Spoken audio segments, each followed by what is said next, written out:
my name is Tomasz and you're watching Casual DIY channel. In today's episode, we'll be installing my new workshop flooring, industrial graded PVC tiles for garages and workshops. Check out the video.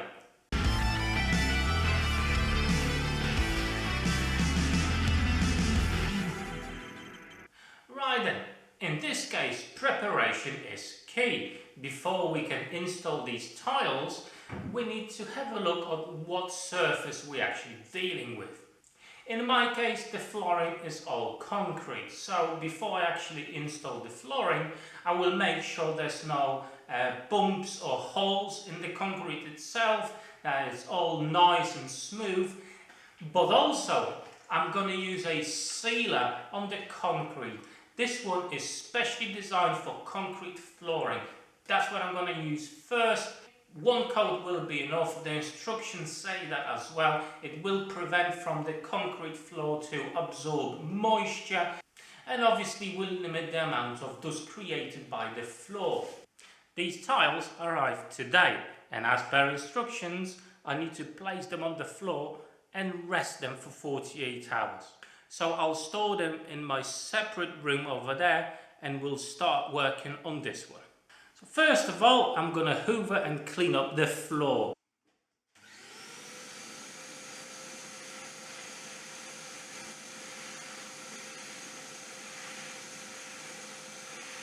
And now I'm going to apply the sealer. I've got a roller, that's what I'm going to use, easiest and quickest way.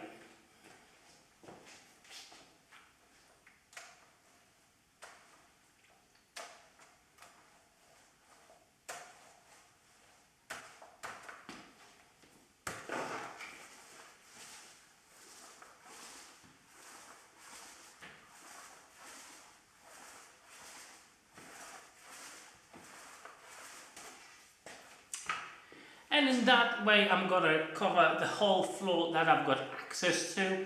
And tomorrow, as it needs to dry for at least 12 hours, I will come in and shift all my benches and the wood rack where it was already done. And then I'm going to do that. And in total, that's probably going to take me to 48 hours. So the tiles will be ready to install anyway. Okay, so the echo in this room must be even bigger than it was, but the garage is now empty, so let's start putting the floor together. The instructions say to use a rubber mallet to tackle the connections between the tiles, but I do have one, I just don't know where it is, so I'm going to be using a piece of wood and a normal hammer. I think that will do the job. We're going to start with laying the tiles at the front of the garage where the doors are. That's what the instructions say. Hey, let's carry on. Okay, let's go through some details about these tiles. The size 51 centimeters by 51 centimeters, 7 millimeters in thickness. They are graded as industry usage, heavy duty and storage. For those in the know, hardness is rated at 92 Shore A, and the anti-slip R10, and reaction to fire, difficult to burn. That's what it says in the specification of those tiles. But best of all, the wear and tear guarantee is up to 12 years. In my case, the tiles are obviously black and the pattern on them is skin. So there's basically no pattern, which is good for me because then I can easily wheel on my cards and everything else on it. Okay, then at this stage we need to measure the distance between the walls on each side, and it needs to be exactly the same to proceed with the installation. So as you can see, I'm just measuring on both sides and making the adjustment that those tiles are exactly in the middle. But obviously, you know, no garage and no walls are absolutely perfectly square. So I'm guessing there will be a bit of a difference when I get to the end of the room. So now I'm just laying the tiles in the more or less the middle of the whole room, right up to the last one where I actually cannot get one in without cutting it. And just to make sure, I'm measuring the distance of the last tile to make sure that the distance is the same on both sides. So if need be, I can make some adjustments before I proceed with the rest of them. But for me, it was all good. Okay, so as you can see, I've got the front row here, I've got one row going to the back. At the back, the last tile needs to be trimmed, and obviously the sides that will need to be cut. And for that, I'm going to be using a jigsaw. That's the quickest and easiest way for me to actually cut these tiles to the right size, but we'll get to the cutting details in just a moment, as you do need to leave an expansion gap. But these particular tiles got a really cool trick for that to be quite easy to do. And I'm just going to carry on with the rest of the workshop. I'm going to do the middles, and all that cutting will leave to last.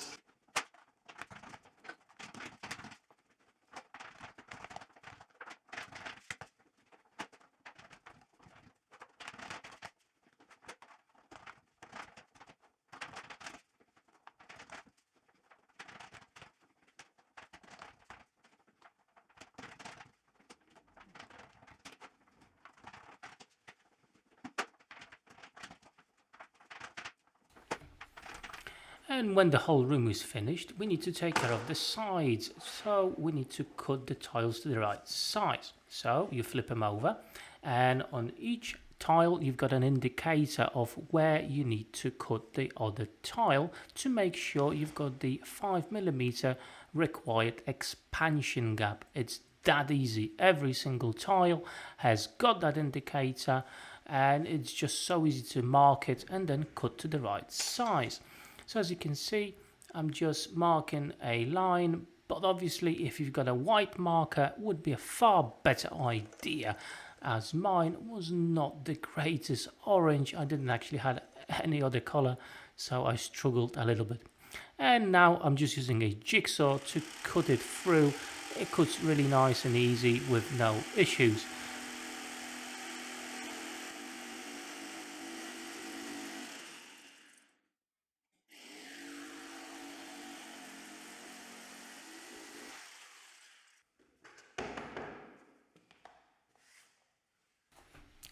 And look at that, we're just gonna install the cut tile, and it fits like a glove. Perfect. And the expansion gap, as it should be, 5mm, bob on.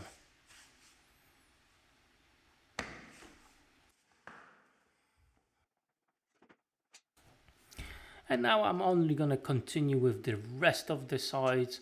And a similar thing at the back of the room, you just use the expansion gap indicator and make the right adjustments and the right cuts. It's a very simple process, and it takes no time at all.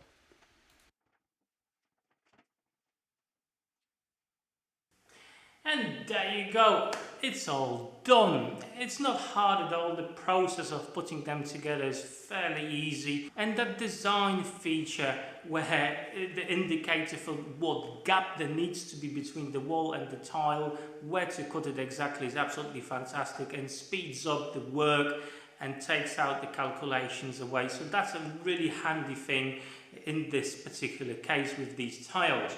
One thing that I will mention straight away, the black looks really nice, contrast to the white, and I thought it would be really nice, and it is.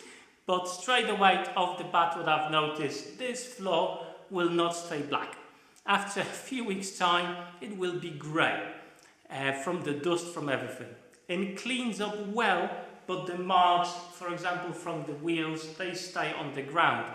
Yes, you can wash it, you can grab a mop and just mop it up and it will disappear. It's not a problem there, but who mops a workshop's floor, right? Nobody.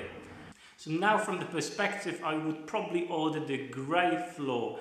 The reason I didn't order it in the first place, it was just more expensive. The black one was the cheapest one. And now I know why. But hey, you can learn from my experience. Yes, it looks fairly cool, but you know, you can already see the marks. I can see the marks from my shoes on it, so that will bother me a little bit until the whole floor is actually the same color, so the color of dust. That's what's gonna happen. I'm not gonna be mopping this floor, that's for sure. So one thing that I would probably add to this garage at a later date is some skirting boards going around the garage, just to tidy it up a little bit, and it looks a lot nicer that way. But I don't think I'm going to film that. It's a fairly straightforward room. They're all straight walls, there's no fancy joinery here, angles, just 90 degrees angles, so nothing to look out for here, apart from the fact that the walls, obviously they're concrete, the bricks, and you can't use a nailer or anything like that, so you just need to use some glue, and that's it. And that's how I'm gonna put them against the wall, and I'm gonna get something that's fairly flexible, as the walls, they're not perfectly straight, obviously, so that's what's gonna happen in the future. But for now, I'm gonna roll in my kit in, and yeah, you'll see how it all looks like with all the benches and my wood racking. So give me a second. And there you go. All the equipment is now inside. And I have to say I had no issues with wheeling everything from outside to inside. There is no marks from like that heavy wood rack. But more or less what you see on it, that's how it rolled in and out. So there are no marks on the floor. I left it overnight, so I'm recording this on the next day, and there is no sagging underneath the wood rack, and obviously that does weigh a ton. Trust me, my back is still hurting after yesterday. So yes, there's no issues with that. Obviously day one after putting the floor in, so far so good, no issues. You can be assured that, you know, I don't know, in 6 months time or maybe a year, I will do a update video on how this floor is actually performing. When I'll do some work here, I'll have some spillages and all that, so that is to come in the future. As mentioned before, I want to put the skirting boards around the perimeter of the garage, but I won't do that until I actually have the doors here and I know what type of trim I need and all that, so that is still to come. Putting them in, ever so easy. Make sure you prepare your base, your floor before you put them in, and there's really no issues. Clever design, easy to put in, and we'll see how over time they will last. And that's it from me today, guys. Thank you so much for your time, thank you for watching, and I hope I will see you on my next garage makeover video. Take care.